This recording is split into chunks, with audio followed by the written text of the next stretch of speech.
Cuando yo fui joven, hace mucho tiempo que yo conocí a Cristo, pero todavía recuerdo como si fuera ayer, hubo ocasiones cuando yo no era cristiano, en que recuerdo claramente, lo recuerdo, porque lo sentí, que yo hice algunas cosas malas y yo sabía que estaban malas, pero me daba placer hacerlas y no sentí ningún remordimiento. Han pasado muchos años desde ese tiempo y ahora que estoy en Cristo, volteo atrás y me acuerdo que hubo ciertos momentos de esas veces que hice cosas malas, de las que no me sentía culpable, sino hasta las disfrutaba. Incluso puedo recordar una especie de sensación o de percepción que la cosa estaba muy mal, pero yo no entendía. Ahora que soy cristiano me doy cuenta que eso rebasaba lo normal. ¿Qué está tratando de decir? Bueno, ya han pasado casi 30 años. Lo que estoy tratando de decir es que yo creo, a la luz de la experiencia que tengo ahora en Cristo, que había algo demoníaco en esos momentos. ¿Cómo puedo yo saber eso? Se preguntará. Bueno, no estoy diciendo que yo estaba poseído por un demonio, porque la posesión demoníaca habla de que uno ya pierde la capacidad sobre su voluntad. Yo me acuerdo que yo era dueño de mi voluntad. Simplemente yo recuerdo que yo podía percibir una especie de una influencia maligna fuerte, más allá de lo que era simplemente mi maldad humana. Era una sensación de maldad, pero que me producía placer. ¿Me estoy dando a entender? Yo sé que no soy el único, que muchos de nosotros podemos recordar momentos así, donde hacíamos cosas que deberían hacernos sentir culpables, pero en lugar de hacernos sentir culpables, nos hacían sentir placer y hasta alardeábamos algunas de ellas. Ahora que estamos en Cristo y que hemos experimentado que son deseos piadosos, nos damos cuenta que eso no es normal. Eso no es normal. Yo estoy seguro que en algunos de esos momentos yo sí fui fuertemente influido por demonios, porque yo lo sentí. Porque algunas de las acciones malas que yo hacía rebasaban la lógica.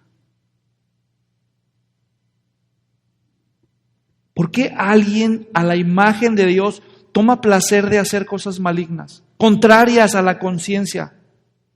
Porque hay un nivel en este mundo, hay un nivel de maldad en el mundo que rebasa la maldad humana. O sea, los seres humanos tenemos la naturaleza maligna, caída, ¿me doy a entender? Pero hay cosas que suceden en el mundo que de veras son malas, que rebasan lo que es maldad. Dices uno, pero ¿cómo puede haber gente capaz de hacer esas cosas? Pues sí lo hay. Estoy hablando de demonios. Eso estoy hablando, de demonios. De seres espirituales e invisibles que inducen, incitan a los humanos a hacer cosas no solo malas, terriblemente malas. La lucha espiritual contra el demonio es una realidad. No solo a nivel individual las personas, también a nivel cultural. Es decir, existen dos errores relacionados con el tema del diablo y los demonios. Uno de los extremos es creer que todo lo malo que sucede en el mundo es el diablo. Hay de hecho esta perspectiva que todo culpabiliza al diablo se ve reflejada en el extremo opuesto con aquellos que niegan que el diablo exista en absoluto. Incluso hay un número de personas que, aunque no niegan que el diablo exista, en términos prácticos viven como si el diablo no existiera. No negarían ellos que el diablo existe, pero viven como si el diablo no existiera.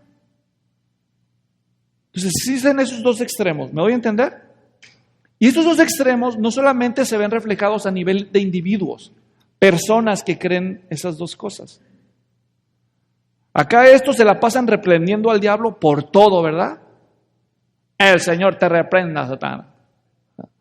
Se revienta una liga, el diablo. Todo es el diablo, ¿verdad? Y por el otro lado, a estos que el diablo no existe para nada en su perspectiva. Así como existe eso a nivel individual, también eso se ve reflejado a nivel cultural. Hay culturas completas que todo lo atribuyen a los espíritus. A ese tipo de culturas se les llama culturas animistas, y casi todas las etnias y las tribus son de esa perspectiva. Todo lo achacan a los espíritus. Todo hay un espíritu detrás de eso. Y también a nivel cultural existe la otra expresión. Cultura donde o se niega la existencia del diablo y los demonios, o aunque no la nieguen, culturas que se mueven como si no existieran. ¿A cuál de los dos extremos se parece más los Estados Unidos? ¿Al primero o al segundo? Al segundo. ¿Verdad? Bueno, sí. Aquí en Estados Unidos se trata al diablo como si no existiera. O si existiera, como si no importara. Pero existe el diablo. Y su presencia invisible se hace evidente a través de los efectos que produce. La maldad que rebasa lo entendible es entendible cuando aceptamos la existencia del diablo. Repito, la maldad incomprensible se hace entendible cuando aceptamos la existencia de Satanás y los demonios. O sea, cuando tú oyes ciertas noticias o te das cuenta de ciertas historias, cosas horribles que hay personas que hacen o que han hecho, y tú dices, pero ¿cómo puede haber? No, es que esto rebasa lo entendible. Cuando entiendes que Satanás existe y trabaja, entonces dices, es que sí, ahora entiendo. Tiene que haber un diablo, porque ¿de dónde sale tanta maldad? Bueno, esta realidad que acabo de describir no es nueva. Está reflejada en el texto bíblico, porque la Biblia es verdad. Y en los tiempos del Nuevo Testamento, ellos también tenían que encontrar el balance, tenían que conocer la verdad respecto a este asunto. Cualquiera de los autores del Nuevo Testamento dejó registros de este tipo, de esta expresión de la maldad. Mencionan el diablo, los demonios, los diferentes autores del Nuevo Testamento. Para ellos creían en la existencia del mal, del ente maligno de Satanás y de los demonios. Si bien al leer el Nuevo Testamento nosotros percibimos que los autores del Nuevo Testamento no responsabilizan a Satanás y a los demonios de las conductas de los cristianos. No, ellos siempre hacen a los cristianos y a los seres humanos responsables de sus decisiones. Al mismo tiempo vemos que los autores del Nuevo Testamento describen la existencia real de Satanás y describen su trabajo. Entonces, cuando llegamos a 1 de Pedro, no es la excepción. Pedro, antes de acabar su carta, él no quiere dejar de mencionar la realidad de Satanás. Él ha dedicado 5 capítulos a hablarnos acerca de las pruebas que sufren los cristianos y cómo el cristiano debe glorificar a Dios aún en medio de sus pruebas. Pero antes de cerrar su escrito, él no quiere perder la oportunidad de recordarles la realidad acerca de la guerra espiritual y la responsabilidad cristiana en respuesta a esta guerra espiritual. Por cuestión de tiempo, con base en estos 2 versículos de 1 de Pedro 5, 8 y 9, por cuestión de tiempo, hoy solamente vamos a concentrar nuestra atención en las 2 realidades de la guerra espiritual, de la lucha espiritual mencionadas en este pasaje, y en la próxima enseñanza vamos a dar la atención a las responsabilidades en cuanto a esta batalla del cristiano, que son 3. Estos 2 versículos nos van a dar para mínimo para 2 enseñanzas. ¿Está claro? Así que el título de mi mensaje hoy es Realidades de la lucha espiritual. 2 realidades de la lucha espiritual que usted debe de recordar y usted debe de tomar en cuenta mientras vive su vida cristiana y trata de agradar al Señor. La primera está mencionada en la segunda mitad del versículo 8, que dice: vuestro adversario el diablo anda al acecho como león rugiente buscando a quien devorar. Y la segunda realidad está en la segunda mitad del versículo 9, sabiendo que las mismas experiencias de sufrimiento se van cumpliendo en vuestros hermanos en todo el mundo. Esos son los 2 puntos de mi mensaje del día de hoy. Explicar con un poco más de profundidad esas 2 realidades. Y voy a empezar por la segunda, la del versículo 9, y voy a terminar con la primera, la del versículo 8. ¿Estamos listos para arrancar con el estudio formalmente? No me griten tantos amenes porque me van a dejar sordo. Ok, bueno, empecemos con... El primero de mis 2 puntos es el siguiente. Estamos bajo prueba. Versículo 9. Dice: sabiendo que las mismas experiencias de sufrimiento se van cumpliendo en vuestros hermanos en todo el mundo. Diga, estamos bajo prueba. Eso dice el texto, ¿no es cierto? Estamos bajo prueba. ¿Qué es una prueba? Pues sufrir. Es otra manera de decir que todos los sufrimientos que pasa un cristiano, ¿qué son esas? Pruebas. Esa es la palabra que Pedro usó al principio del escrito, ¿se acuerdan? Capítulo 1, versículo 6, en lo cual os regocijáis grandemente, aunque ahora por un poco de tiempo, o si es necesario, seáis afligidos con diversas pruebas. Diga, estamos bajo prueba. ¿Está claro? Bien, entonces estamos bajo prueba. La primera realidad en el conflicto espiritual de un creyente es que todos los cristianos están bajo diferentes tipos de pruebas. Pero al mismo tiempo, aunque sean diferentes las pruebas de los cristianos, en cierto modo son las mismas pruebas para todos. Porque si el texto es claro para usted, entonces se ha dado cuenta que lo dice que las mismas experiencias de sufrimiento se van cumpliendo en nuestros hermanos en todo el mundo. Entonces, estrictamente hablando, la experiencia de prueba que vive un cristiano es única y diferente a la de todos los demás. ¿Me doy a entender? Es decir, suponemos que existiera una enfermedad tan contagiosa que contagiara a millones de personas. Yo sé que eso no existe, pero si existiera una de esas y que hasta puede cobrar la vida de muchas personas, cuando esa enfermedad le da a 2 personas, aunque se enferman de lo mismo, cada una siente algo que no es exactamente igual, ¿verdad? Entonces, en cierto modo, las mismas pruebas se cumplen en todos y en cierto modo, cada quien tiene la prueba de una manera única. Y aquí Pedro enfoca la universalidad de los sufrimientos del cristiano. Entonces, aunque los sufrimientos no son exactamente iguales para todos, en cierto modo general sí son iguales para todos. Por ejemplo, levanten la mano aquí los que se enferman. A ver, levanten la mano los que se enferman. Por ahí tenemos o 2 sordos por ahí o unos supermanes. Porque todos nosotros los demás nos enfermamos. Bueno, a ver, ¿alguien no se enferma aquí? Los que no levantan la mano es que están enfermos de sordera. No me escucharon. Entonces, ¿quién no se enferma? ¿No es cierto? O por ejemplo, ¿quién no ha sufrido ansiedad en algún momento de su vida? ¿Alguien no ha sufrido ansiedad en algún momento de su vida? ¿Verdad? ¿Quién no ha experimentado temor? ¿Alguien no ha experimentado temor en su vida? ¿Verdad?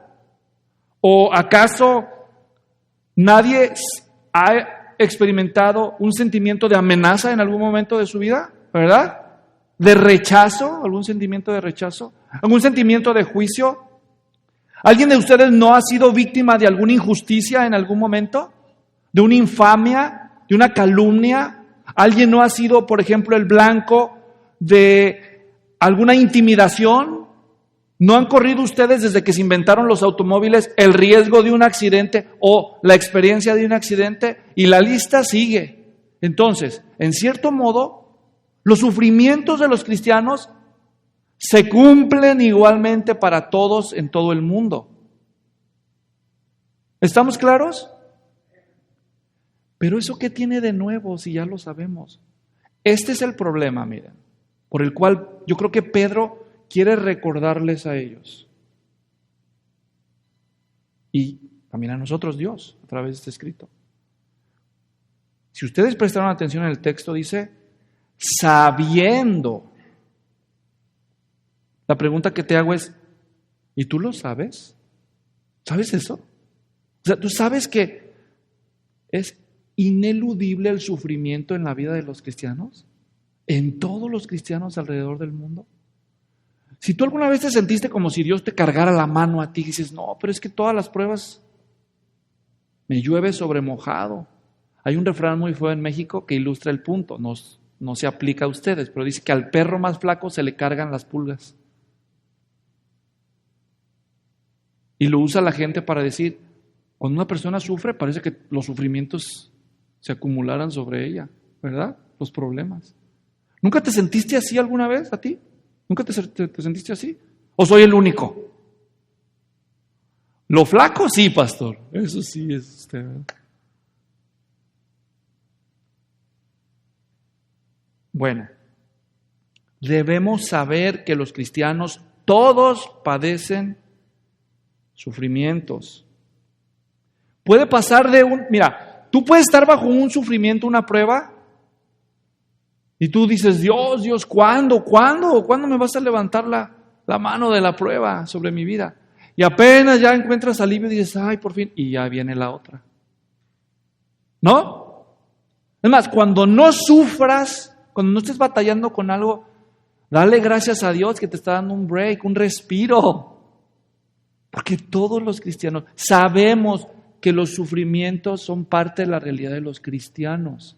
Lo sabemos. Entonces, es importante recordar esa verdad y la pregunta es, ¿por qué? ¿Por qué Pedro habrá querido recordarle a los cristianos que estaban bajo el blanco de muchas agresiones y pruebas? ¿Por qué? Y la razón es por la que la debemos de recordarlo es que Dios no es ajeno a esta realidad y Él espera que nosotros respondamos, aún en medio de las pruebas y de los sufrimientos, de una forma digna del Señor. Dios no va a hacer concesiones en las expectativas que Él tiene solo porque tú estés enfermo, amenazada, cansada, ansioso, acusado en falso y la lista de la prueba que tú. Dios todavía espera que tú le honres aún en medio de tus pruebas y tus sufrimientos. ¿O no, hermanos? Dice, no, pobrecito Luis, mira la cara que le di, la cara que le tocó. Con esa prueba encima, no, pues dale chance que peque. A él no le vamos a pedir que se santifique. ¿Así funciona con él? No funciona así. Dios todavía espera que lo honremos en medio de las pruebas. Pero hay otra realidad importante que debemos considerar cuando estamos bajo prueba. Cuando una persona está bajo sufrimiento y pruebas y la prueba se extiende, es muy probable que si la persona se descuida en su dependencia de Dios, se va a sentir debilitada. ¿O no? ¿No se va a sentir debilitada? Físicamente debilitada, emocionalmente debilitada, espiritualmente debilitada. ¿Sí o no? Pues quiero que pongan los dos versículos juntos. En el versículo 8 dice, vuestro adversario el diablo anda al acecho como león rugiente buscando a quien devorar. Y luego en el versículo 9, sabiendo que las mismas experiencias de sufrimiento se van cumpliendo en nuestros hermanos en todo el mundo, como diciendo, sabiendo que las pruebas que todos sufren, también ustedes. Ahora pongan las dos cosas juntas, así es como se estudia la Escritura, a la luz del contexto. Si las pruebas debilitan, y aquí tengo un león rugiente buscando a quien devorar, ¿quién es más susceptible de ser el blanco del enemigo? El que esté más debilitado, aunque sea por pruebas.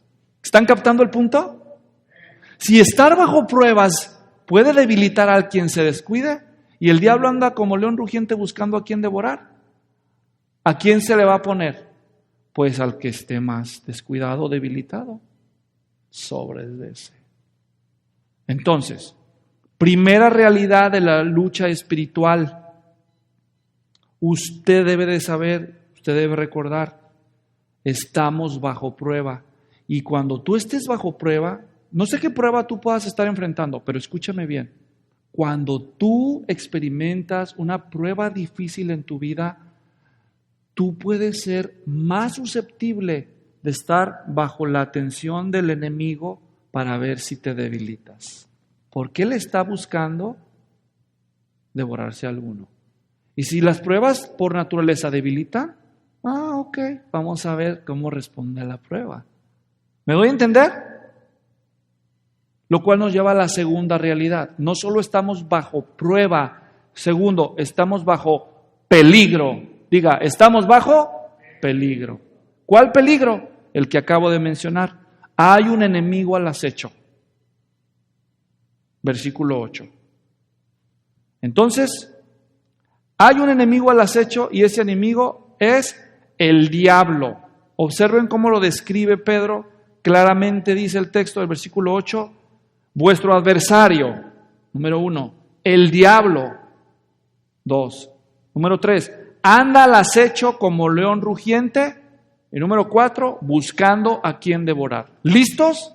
Ahora vamos a considerar los detalles de la descripción que hace Pedro acerca de el enemigo espiritual que nosotros tenemos frente nuestro, el diablo. En primer lugar, observen cómo lo llama él. Versículo 8, vuestro adversario, el diablo. ¿Ustedes creen que las palabras que están en el texto están por accidente o están intencionalmente? ¿Ustedes creen que la palabra vuestro era innecesaria? ¿Qué significa vuestro? Malas noticias para ti. El diablo no es el enemigo, es tu enemigo. Tú, usted. ¿Usted cree que usted es una persona tan insignificante en el reino de Dios como para que el diablo le preste atención? Malas noticias. No te vas a escapar. No te vas a escapar. El diablo es, no dice, fíjense, Pedro no dice nuestro adversario el diablo. Él quiere hacerlos conscientes de la rebanada del pastel que les toca en esta guerra espiritual. Le llama vuestro adversario. ¿Habías pensado en eso? Decía ya un amigo que yo tenía, citando una anécdota de los aztecas, que cuando llegaron los españoles a conquistar allí a los nativos de la que ellos querían llamar la Nueva España, los aztecas, ellos se dieron cuenta que los guerreros aztecas que dirigían a todos los demás traían un penacho lleno de plumas arriba de la cabeza y los otros no traían. Entonces dicen que los españoles decían a los del penacho, porque los indígenas superaban en número a los españoles, así que los españoles dijeron, tírenle al del penacho, porque dándole al líder, pues se desbanda la gente. A veces que los cristianos dicen, sí, no, pues hay que orar por nuestro pastor para que Dios lo cuide del diablo. No, a mí qué me va, el diablo a mí ni en mí ni se fija. ¿De verdad? ¿Eso crees? Vuestro adversario del diablo me indica a mí que es ineludible para quien sea un auténtico hijo de Dios librarse del ataque del diablo. Los cristianos son el blanco primero de todos los demonios. Negar este hecho simplemente es el primer paso hacia la derrota. ¿A quién le pone el ojo el diablo? No, o sea, los narquillos ahí, no, hombre, esos están re mal, ¿no? O sea, el diablo los tiene así, pero bien agarradotes. El borrachín, mira cómo lo trae el diablo. No, ay, viejillo.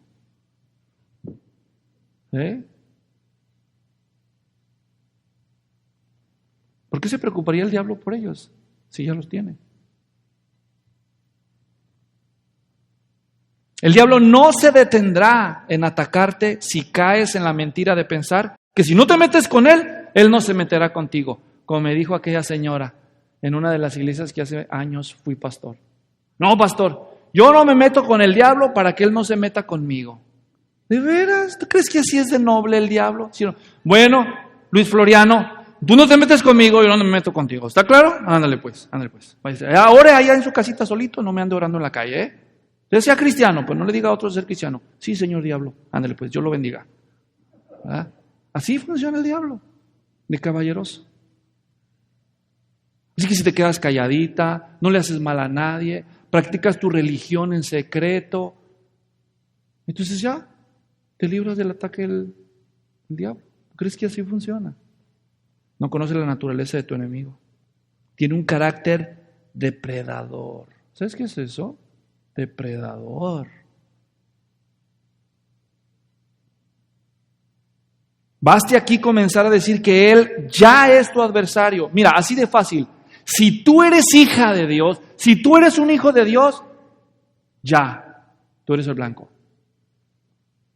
Ya no eres su hijo, eres hijo del enemigo. Ya no eres, como dice el Señor Jesús en Juan 8:44, vosotros sois de vuestro padre el diablo y los deseos de vuestro padre queréis hacer. No, ya no eres de esos. Ya no eres como dice Hebreos 2:14 y 15, que toda la vida por temor a la muerte nosotros éramos esclavos del diablo. Ya no somos esclavos del diablo, ni somos sus hijos. Ahora somos libres, porque si el Hijo os libertare, verdaderamente libres seréis. Conocerán la verdad y la verdad os hará libres. Ahora, no por voluntad de sangre, ni por voluntad de carne, ni por voluntad de varón, sino de Dios. A todos los que le recibimos, a los que creemos en su nombre, nos da el derecho de ser llamados hijos de Dios. Y nada más por ese hecho, ya. Como escribió Shakespeare, si perteneces a los Capuleto, entonces atente a las consecuencias. Romeo y Julieta. Dicen, ¿qué versículo está esa, pastor? Pues no está en la Biblia, ¿verdad? Ese cuento que escribió él, esa familia, ¿verdad? Que se mataban unos a otros nada más por ser miembros de la familia. Así es con el diablo. El diablo no es un enemigo leal, es un traidor que te odia, nomás porque tú dejaste de ser parte de la familia suya y ahora perteneces al Señor. Entonces, ese es tu primera realidad. Nuestro adversario es ineludible. Segundo, nuestro adversario es un acusador. Un acusador. La palabra adversario significa acusar en una corte legal. Está hablando de una acusación judicial. Se refiere a un adversario en un juicio, a un oponente en un pleito judicial. ¿Se acuerdan de Mateo 5:25 cuando el Señor Jesús dice, si traes tu ofrenda a tu altar y ahí te acuerdas que tu hermano tiene algo contra ti, ve y ponte de acuerdo con tu hermano. Ponte de acuerdo con tu adversario antes que llegue al juicio. Eso es lo que dice ahí. Esa palabra adversario que usa Jesús en Mateo 5 es la misma palabra griega aquí. Un adversario legal, uno que representa acusaciones formales contra ti. En Lucas 18:3 se cuenta una parábola de una viuda que iba cada día con un juez injusto, dijo el Señor Jesús. Y la mujer decía al juez injusto, hazme justicia de mi adversario. Ese término se le aplica a Satanás aquí. Además de llamarle nuestro demandante, porque eso es otra forma en que podríamos decirlo. El diablo es uno que presenta una demanda contra ti. Alguna vez llegaron, tienen una notificación de la corte y dicen, tienes una demanda. ¿Cómo? ¿Quién me demanda? Bueno, así es el diablo, buscando acusar y demandar. Ahora, si no fuera suficiente eso, la palabra diablo significa calumniador, chismoso, mentiroso. Imagínate, uno que te acusa y por naturaleza es un mentiroso, calumniador, maligno. Es Escuchen cómo traducen algunos de los eruditos que definen los términos. Una de ellos, Elsa Tames, una experta en el idioma griego, dice, la palabra significa amante de los chismes maliciosos. Vine traduce calumniador, aquel que encuentra los defectos en la conducta y actitudes de otros y que esparce acusaciones y críticas. Al diablo le encanta acusar a la gente. Le encanta acusar a la gente, todos los que pueda. De hecho, en Apocalipsis 12 se le llama el acusador de nuestros hermanos, el que los acusaba de día y de noche. Ese es su trabajo de él. Así es como funciona el diablo. Primero, te pone la tentación y una vez que tú caes, te lo reprocha. Te dice, qué mal cristiano eres. Mira nada más, mentiroso. Pero tú me dijiste, no, mentiroso. Mira la muchacha que va pasando ahí, mira nada más. Y dice, ¿y por qué la ves así? Adúltero, lujurioso, no, depravado. Pues entonces, primero te tienta y luego usa eso, la carnada, para sembrarte la culpa. Ese es el diablo. Si pudiera el diablo, se la pasaría acusándote a ti delante del trono de Dios. ¿No es lo que hizo él con Job, los que conocen la historia? ¿Verdad? Pero ¿saben algo?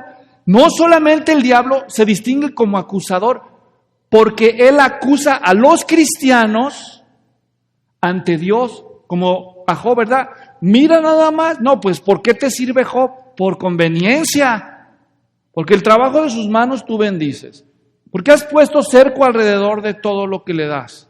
No, pues quítaselo y verás si no maldice en tu misma presencia. Y una vez que quedó demostrado que eso era falso, porque era falso, los que han leído la historia saben que era una mentira. El diablo vuelve y dice, no, pues piel por piel, claro, pues sí dejaste que pase por pruebas, pero pues él sigue sano. Toca su carne y verás si no te maldice en tu propia presencia.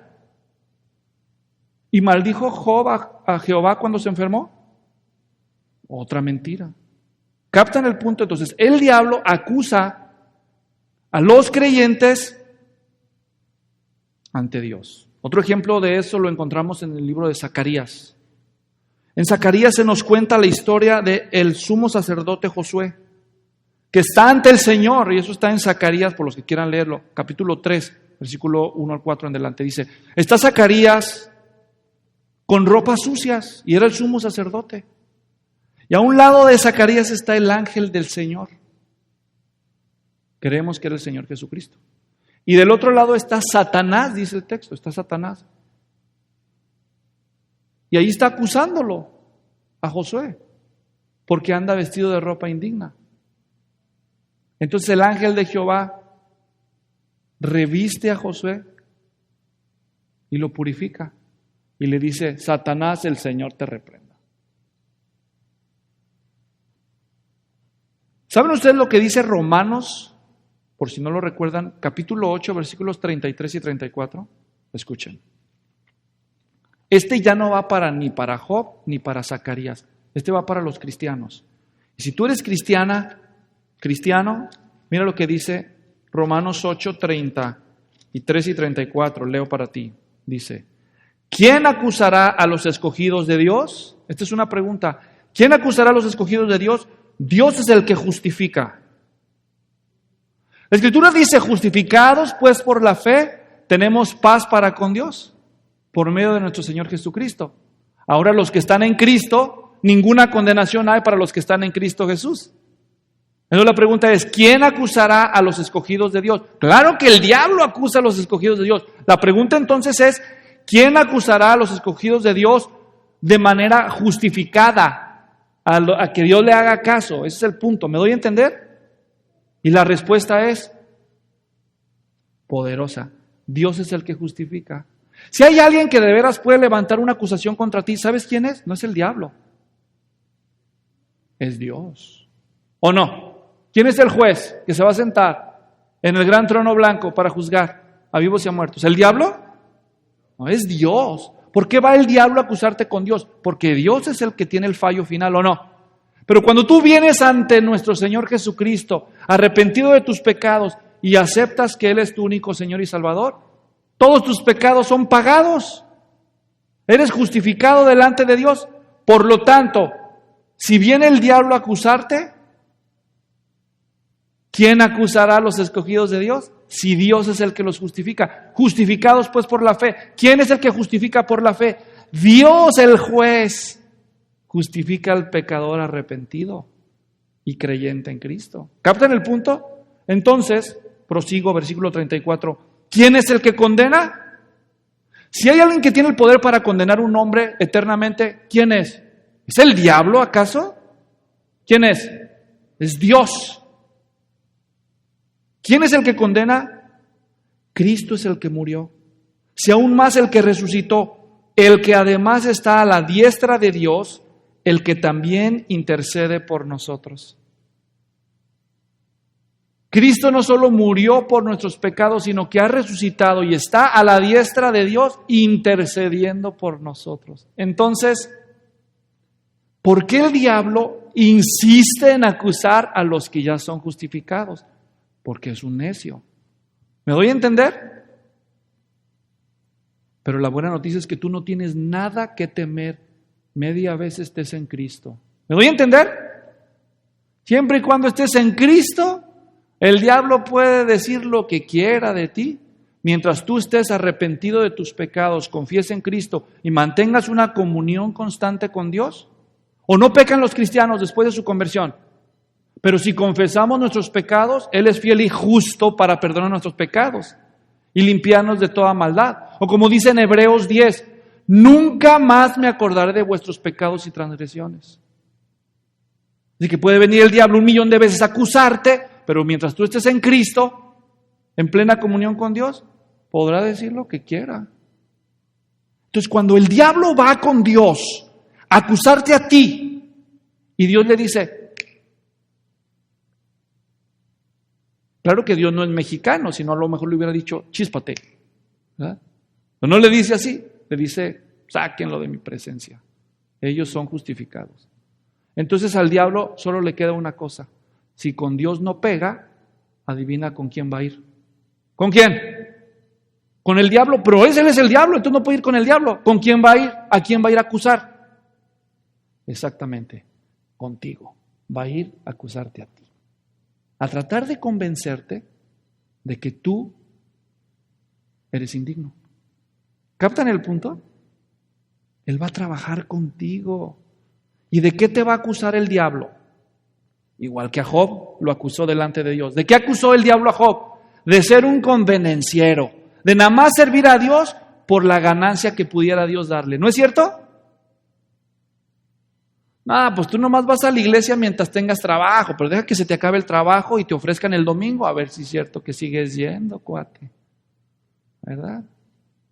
Pues Dios, tú sí sirves a Dios mientras te tengas sano, pero vamos a ver si Dios permite una enfermedad que no se cure, a ver si no blasfemas delante de su misma presencia. ¿No es lo que dijo de Job?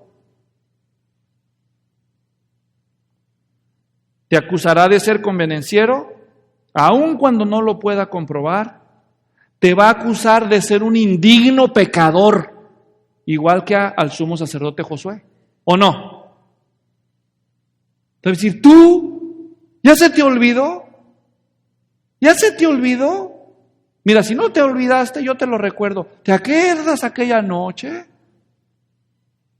¿Tú crees que nadie te vio? Si te acuerdas, cómo no te hagas hipócrita. Entonces tú te acuerdas, ¿verdad?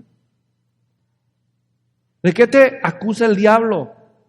El diablo te acusará por lo que sea. Pero sus acusaciones no tienen base legal. ¿Sabes por qué no? Porque Dios te ha justificado. ¿Quién acusará a los escogidos de Dios? Dios es el que justifica. Pero mientras tú ignores la verdad, pues puedes caer bajo las trampas de su engaño. ¿Cómo comunica el diablo sus acusaciones a los creyentes? ¿Te has preguntado tú eso? Ese es parte del problema, quizás el principal problema de los cristianos.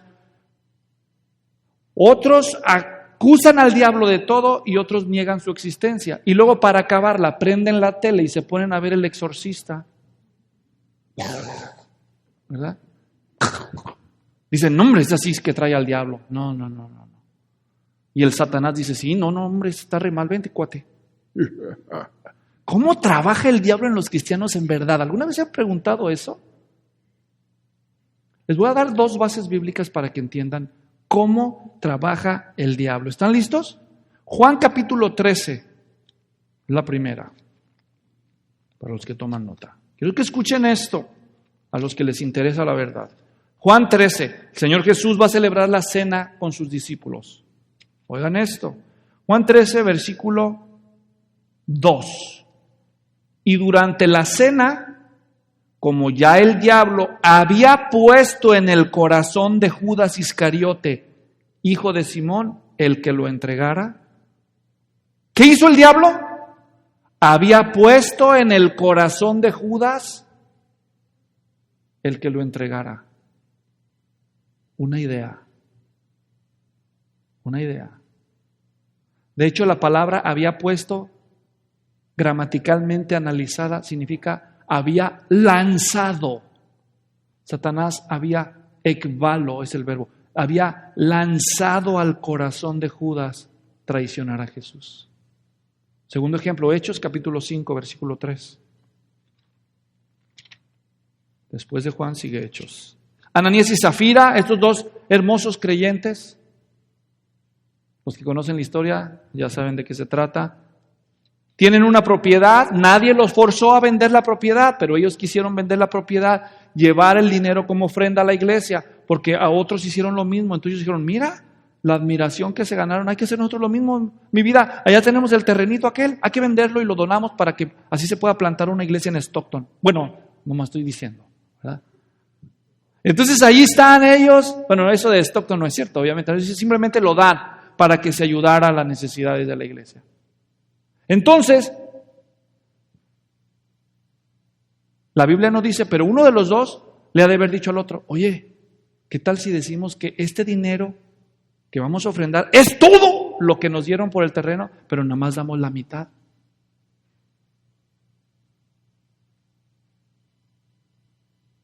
No, pero eso es mentir. Una mentirilla piadosa. ¿Qué tiene? Nomás di que es todo lo que nos dieron. ¿Tú crees? ¿Quién piensan ustedes? ¿Quién fue el que dijo eso? ¿Ella o él? No se crean. Así déjenlo. Vamos a decir, ¿verdad? La cosa es que los 2 se pusieron de acuerdo. Qué bonita familia, dijo el Pompín, ¿no? Los 2 de acuerdo, ahí van y dejan la ofrenda. Y el Espíritu Santo le dice a Pedro, mentirosos. Estos no quieren ayudar a la necesidad, eso es lo que quieren, es el aplauso de la iglesia. Y dice en Hechos 5:3, mas Pedro dijo a Ananías, ¿por qué ha llenado Satanás tu corazón para mentir al Espíritu Santo y sustraer de parte del precio del terreno? ¿No fue la voz de su esposita la que convenció a Ananías? ¿O no fue la voz del esposito la que convenció a Zafira? ¿Quién estaba detrás de esa voz? El texto es claro, vuelvo a leer. ¿Por qué ha llenado Satanás tu corazón? ¿Captan eso? Esa es la forma, mis amados hermanos, cómo trabaja el diablo. Y dicho en palabras sencillas, se me ocurrió. Se me ocurrió. ¿Alguna vez dice, se me ocurrió? ¿Nunca te pasó eso? Una idea. ¿Se me ocurrió algo? Ay, se me acaba de prender el foco. Tengo una idea. Ten cuidado. Esa es la forma en que el diablo trabaja.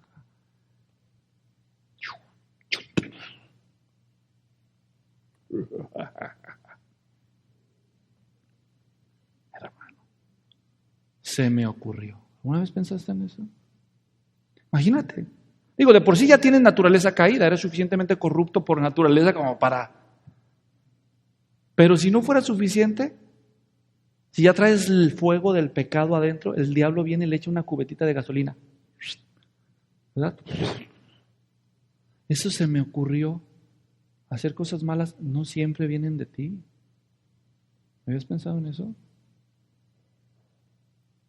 Además que el diablo es tan astuto y los cristianos tan ilusos a veces, que solo porque te viene una idea en primera persona de singular, o sea, como diciendo, no, a mí nadie me grita, yo le voy a enseñar quién soy yo.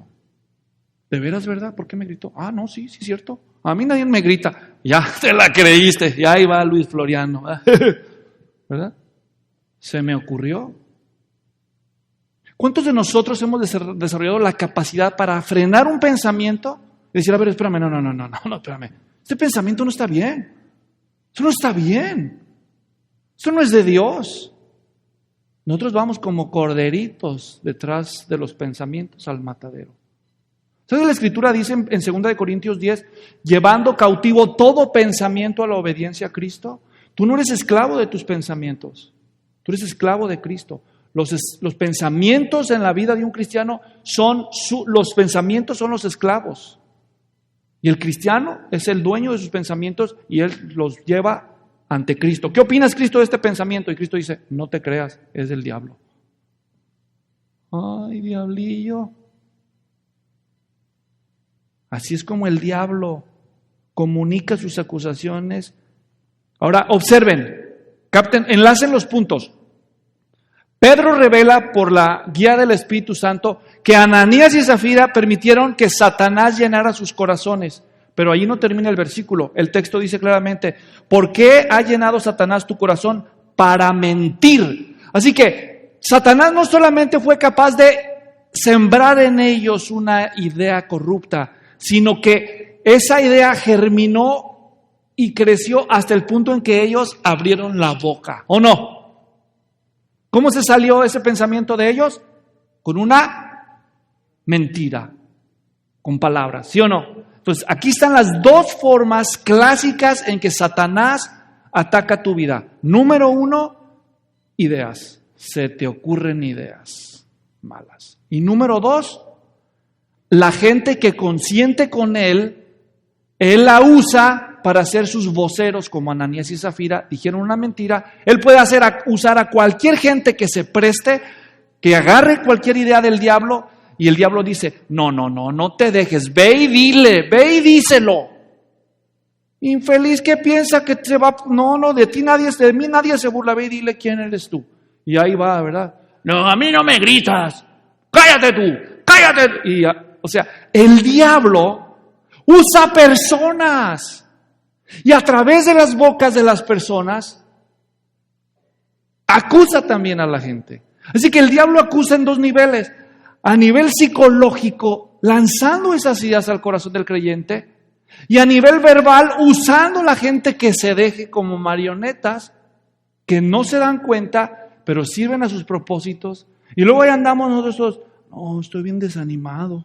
Porque mira lo que me dijo. Mira lo que me dijo. ¿Qué te dijo? Y cualquier cosa puede ser. Una vez una persona se fue de la iglesia porque me enseñó una foto cuando era joven y me dijo, mira, así era cuando yo era joven. Le dije, ay, jole, pues muy guapo no eras, le dije. Pero siempre bromeábamos esa persona y yo. Y ese fue el comentario que esa persona usó para decir, me humillaste, te burlaste de mí y me dijiste feo. Vámonos. Y se fueron. Ustedes se ríen, hermanos, pero esto pasó. Esto pasó. ¿No entienden? El diablo usa ideas y usa gente que agarra esas ideas y las pronuncia contra ti. Y tú eres un blanco tan inocente que te dejas afectar por las ideas y las palabras contrarias a la palabra de Dios. ¿Por qué el diablo te acusa? ¿Sabes por qué el diablo te acusa? Porque el diablo tiene más fe en ti que tú mismo tienes fe en ti. Tú andas por la vida cristiana diciendo, pero pues yo quién soy. Hay un cristianillo. Pues el pastor, ese sí, Dios lo usa, mira nada más. No, pues si yo tuviera esa musculatura, esa carisma, ¿verdad? No sé de qué pastor están hablando, dirán. Pero yo ni fui al instituto. Yo no sé ni griego, ni gringo, ni nada, ¿no? ¿Yo quién soy? Yo no, ni hablo inglés, ni tengo, no, ¿yo qué? ¿Una vez pensaste eso? ¿Sabes lo que el diablo piensa en realidad? Oye, diablo, ¿qué pasó, demonio? ¿Ya viste este? Se convirtió en cristiano. ¿Qué vamos a hacer? Ya se nos salió. Vamos a convencerla que no sirve para nada. Que Dios solo puede usar a los pastores. Porque si llega a despertar de lo que es capaz de hacer en las manos de Dios esta persona, no, pues así nos va a ir. Nos va a ir igual que con el otro. Mira, ya anda ganando gente para Cristo. No, lo ve y convéncela, como hiciste con su mamá. Sí, ¿verdad? Ahorita voy y le digo, oye, tú inútil.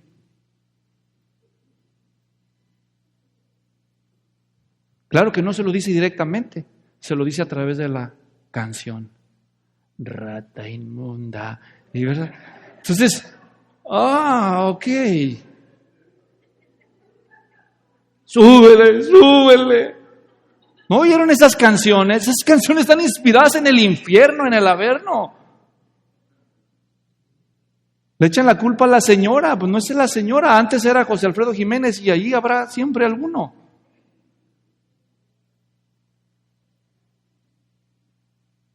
Tú crees que Dios a ti no te puede usar, pero el diablo sabe que eres un hijo de Dios.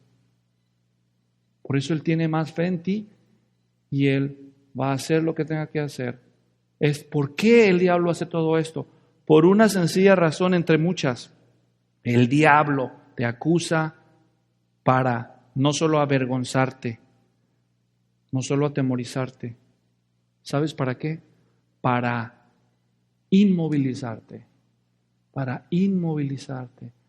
espiritualmente paralizarte, para convencerte que Dios a ti no te puede ni te va a usar. Va a usar a alguien más digno. ¿Desde cuándo Dios hace las cosas por mérito? ¿No es por gracia?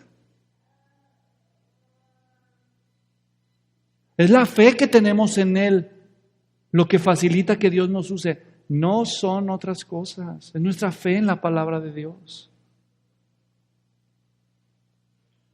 Lo que el diablo quiere es paralizarte en su servicio a Dios. Y me voy a ir más rápido por cuestión de tiempo. ¿Qué puedes hacer tú como creyente para resistir las acusaciones del diablo? Bueno, llénate de la palabra de Dios para que puedas identificar cuando te está diciendo algo falso. Así como el diablo llena el corazón de la gente que se lo permite, la gente descuidada, aunque sean creyentes como Ananías y Zafira. Tengo buenas noticias para ti. Escucha estos versículos rápidamente por cuestión de tiempo. Ezequiel, el primero que voy a leer para ti. 7:27. Escuchen esto y ustedes me van a descubrir cuál es la frase común. Ezequiel 7:27. Escuchen esto. Y el rey hará duelo.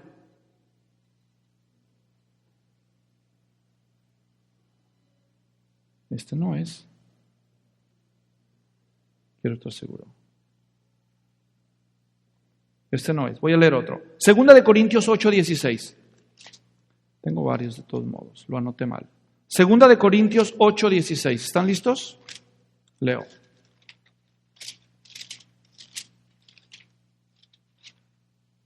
Dice, pero gracias a Dios que pone la misma solicitud por vosotros en el corazón de Tito. ¿Qué dice? Gracias a Dios que pone la misma solicitud por vosotros en el corazón de Tito. Otro ejemplo, Nehemías 2:12, escuchen. Nehemías 2:12. Y me levanté de noche, yo y unos pocos hombres conmigo, pero no informé a nadie lo que mi Dios había puesto en mi corazón que hiciera por Jerusalén. Entonces no solamente el diablo pone cosas en el corazón de la gente. ¿Quién más? Dios. ¿Se dieron cuenta? No solo el diablo pone cosas en el corazón de la gente, también Dios. Cuando el diablo pone cosas en el corazón de una persona, ¿se valdría decir, el diablo me dijo?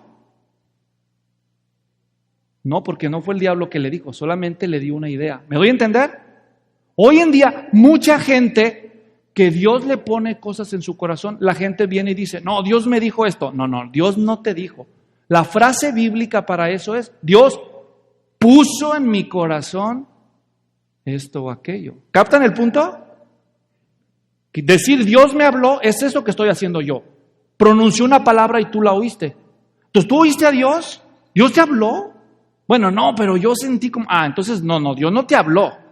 Dios puso en tu corazón. Llena tu corazón, la palabra de Cristo mora en abundancia en vosotros. Ayer lo escuchamos.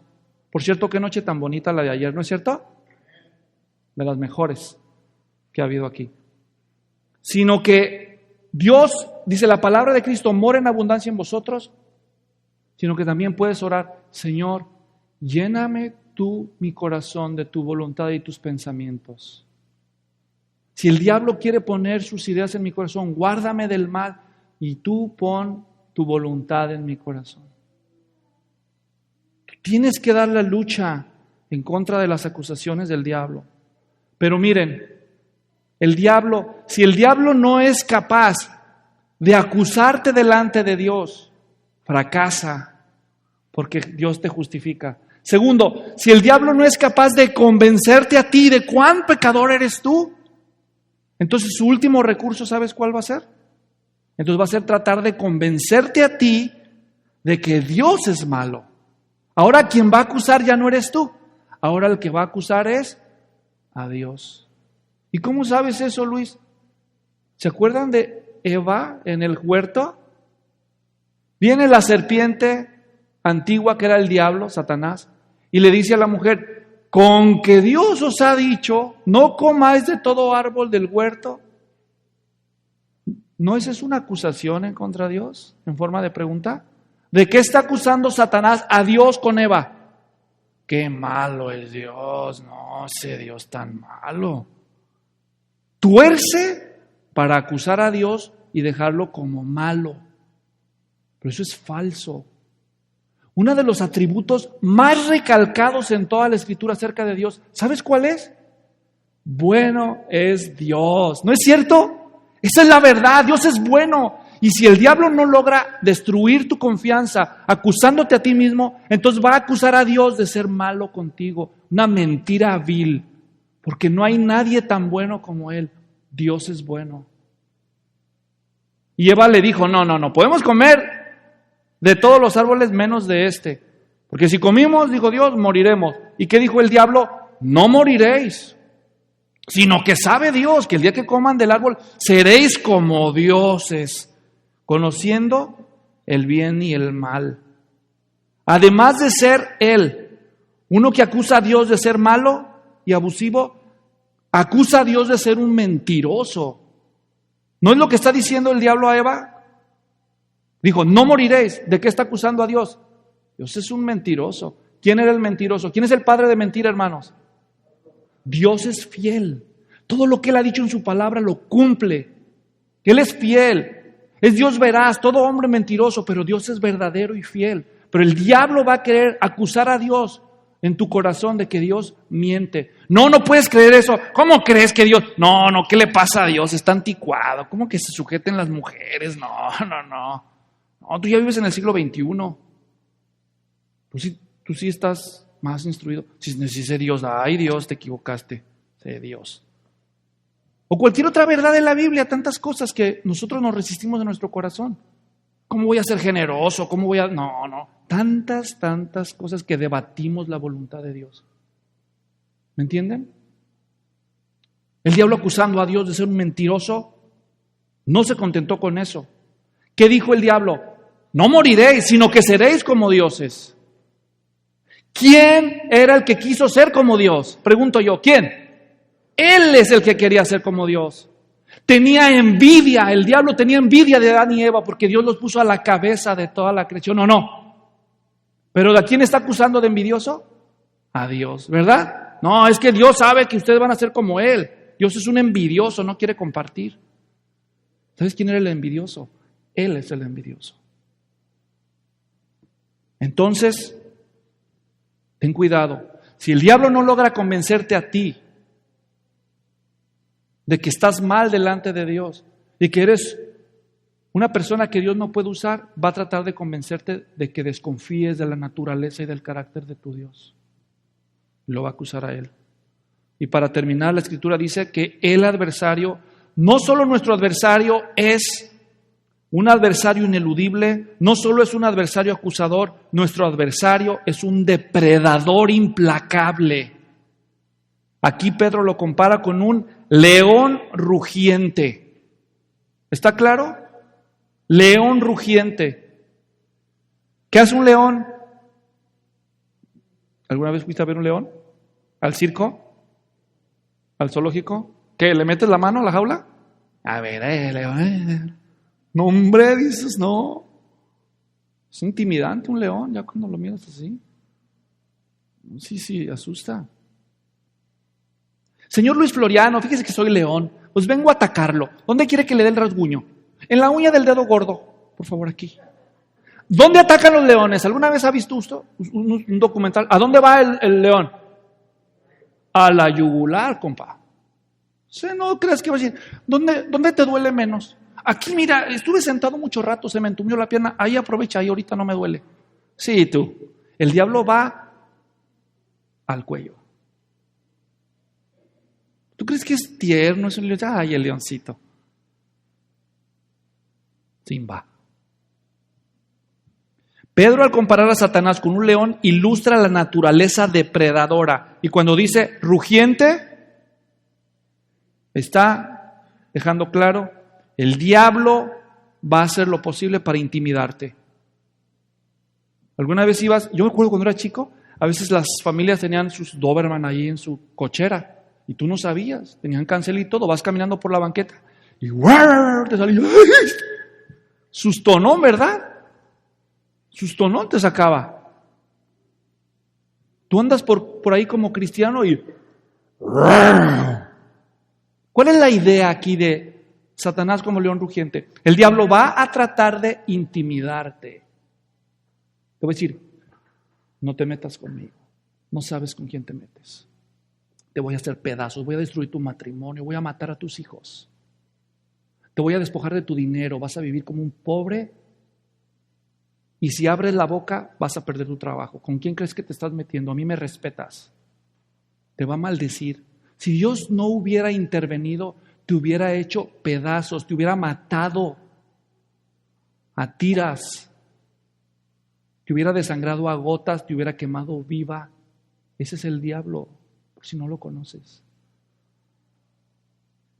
Nada más para que te des una idea de cuánto te ama Dios, te ha preservado muchísimo más de lo que tienes idea. No perdona. No perdona. Es sin misericordia. La Biblia dice como león rugiente, buscando a quien devorar. La mejor traducción es la de Reina Valera en este caso. Anda alrededor, así dice el texto griego. Anda alrededor, anda alrededor. ¿Alrededor de quién? Bueno, en el contexto ya leímos. 1 Pedro 5:1 dice, a los ancianos entre vosotros exhorto yo también como ellos, dice, pastoread el rebaño de Dios. El diablo anda alrededor de quién? Del rebaño de Dios. El diablo anda alrededor rugiente de la cantina, allá alrededor de los borrachillos. ¿De ellos? No, chiquito. Anda alrededor de los cristianos. Vuestro adversario, el diablo, anda alrededor de los cristianos. Mira, tal vez tú no entiendas la importancia de tu vida espiritual. Es más, yo me atrevo a decir como pastor que algunos de ustedes no entienden la importancia de su vida espiritual, porque yo veo. Pero el diablo sí entiende. El diablo sabe quién es quién, espiritualmente hablando. Se los voy a demostrar rápidamente. Jesús en la sinagoga de Capernaum, Marcos capítulo 1. El Señor está ahí abriendo el rollo, leyendo la escritura, y en medio de la congregación un endemoniado grita, ¡ah! ¿Qué tienes con nosotros? Jesús, yo sé quién eres, el Santo de Dios. Todos los que estaban en la sinagoga ahí esa mañana decían, mira, el hijo del carpintero le tocó leer la de hoy. Todos pensaban que era un hombre más. El diablo no. El demonio que estaba allí dijo, yo sé quién eres. Pablo, en Filipos, caminando por la calle, una muchacha endemoniada con espíritu de adivinación, el demonio en ella, los ve pasar a él y a Silas y dice, estos son siervos del Dios Altísimo. Los demonios saben la espiritualidad de las personas. La gente de Filipos no sabía, los demonios sí supieron. Pablo en Éfeso, predicando el evangelio a unos judíos no cristianos, les dicen de cierto endemoniado, van a querer expulsar el demonio los judíos que no son cristianos, y cuando están tratando de expulsar al demonio, dicen los judíos, te ordenamos en el nombre de Jesús, el que predica Pablo, dicen ellos. Como a Pablo le funciona para echar fuera a los demonios, dicen los judíos, en el nombre de Jesús, el que predica Pablo, sal de él, fuera. ¿Verdad? Y los demonios ahí en el otro dicen, ¿cómo ves estos? Entonces el demonio voltea y les dice, miren, a Jesús conozco y Pablo sé quién es. ¿Ustedes quiénes son? No, dice que el demonio se les tiró encima a los 7, porque eran 7, y los dejó desnudos, todos golpeados, y órale para su casa. Esta historia no es un chiste, ¿saben qué es? Es una revelación. Los demonios saben el estatus espiritual de las personas. Tú y yo podemos disimular espiritualidad. Aleluya, hermano. Le bendiga, siervo. Y el diablo aquí te tiene, véngase, compa. Dígale amén. Tú puedes descuidar tu vida espiritual, pero el diablo sabe quién es quién. Y él anda buscando a quién devorar. ¿No será que por eso estamos como estamos? Yo no me canso de decirles, lean su Biblia, oren, congréguense, obedezcan los principios esenciales. No lo hago por mi conveniencia. Pero el diablo no va a tener misericordia de ti. Es implacable. Si te descuidas te va a devorar. ¿Y qué significa devorar? Obviamente no significa que te va a mandar al infierno. Entonces, ¿qué significa devorar en el contexto? Significa te va a anular. Va a hacer lo que tiene que hacer para que no seas de utilidad a la causa de Cristo en absoluto. Estás devorado. En el contexto de Pedro, ¿saben qué significaba eso? Estaban persiguiendo a los cristianos. Los arrestaban, los llevaban ante la autoridad romana y la autoridad romana les decía, abjura, o sea, reniega de tu fe. ¿Quién es el rey aquí? ¿Quién es el Señor? ¿César o tu tal Jesús? Te lo crucificamos en un madero. Qué tontos son ustedes los cristianos.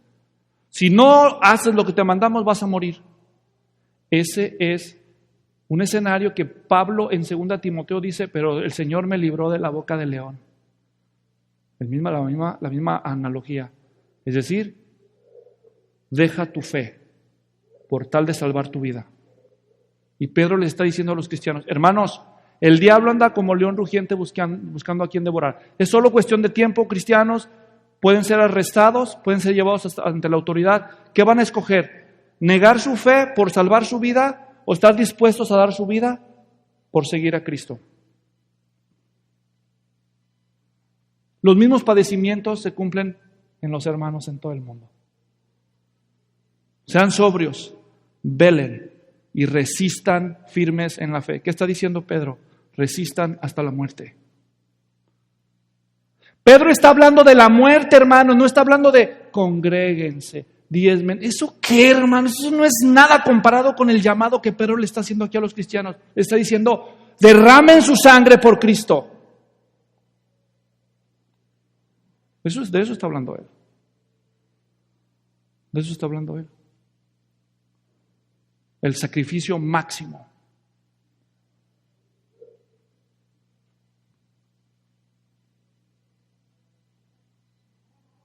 Esa es la solución. Pero vamos a profundizar de eso en el próximo mensaje. Estamos bajo prueba. Eso debería hacernos pensar.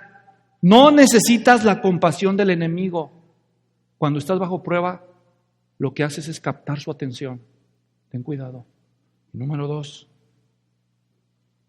La estrategia del diablo va a ser rugirte, intimidarte, para luego devorarte, anularte espiritualmente. Debes resolver tus asuntos no resueltos. Yo no sé cómo andas en tu vida espiritual. No tengo ojos rayos X para decir, Ira tiene un rencor ahí, Ira es una avariciosa, Ira el chismoso, Ira lo que anda viendo en internet. Yo no sé, hermanos, yo no sé. El diablo sí. No solo Dios, el diablo sí. Debes arreglar tus asuntos con Dios. Limpiar tu vida en lo que dependa de ti. Dejar de andar a medias. Peor tantito, si ni siquiera te has convertido a Cristo, ahí sí no sé ni qué decirte. Me da compasión tu vida. Yo no tardaría ni un día más sin convertirme a Cristo, porque si no lo haces, no tienes defensa. Conságrate a Cristo. La próxima semana, las 3 respuestas a este acecho. Padre, gracias por tu palabra preciosa, que quede atesorada en nuestro corazón esta semana. En nombre de Jesús, amén.